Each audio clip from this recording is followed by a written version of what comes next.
Fishing the Madison River here was a great passion for Bob Cleverley, but his biggest passion was coaching football. He developed the 8-man all-star game for players who maybe weren't big enough or strong enough for the East-West Shrine game. And after coaching Ennis for 38 years, it was never about wins or losses. It was about developing young men.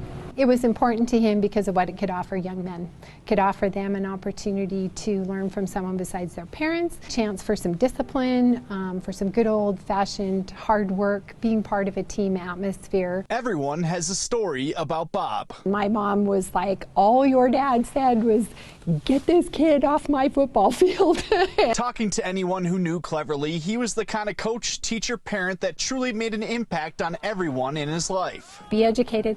Be involved, be informed. He wanted people going forward, giving back, making a difference in their communities, in the lives of their families. On the field, he brought out the best in his team, bringing 2 championships home to the town of Ennis. He had a way of motivating. I've never been around a person like that since. I don't know what it was, but he had some magic for sure. So you'd run through a brick wall for him.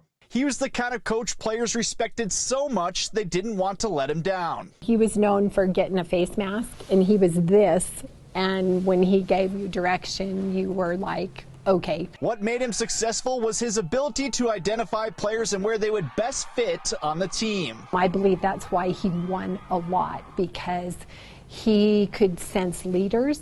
They might not be the best football player, but they could be the leader of the team and get everybody else to buy into the concept. Andy Willett knew Cleverley his whole life. His dad, Jay, was Cleverley's assistant coach for many years.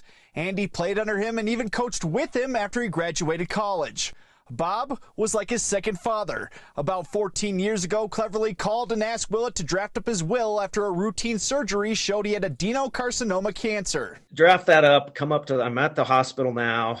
So I went up there. I walked in there and he said, you know, Andy, it's 4th and long. You know, it's not looking good. And he said, but I'm going to fake the punt.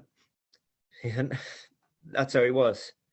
He lived another 6 or 9 months maybe, but that's the story. Just awesome.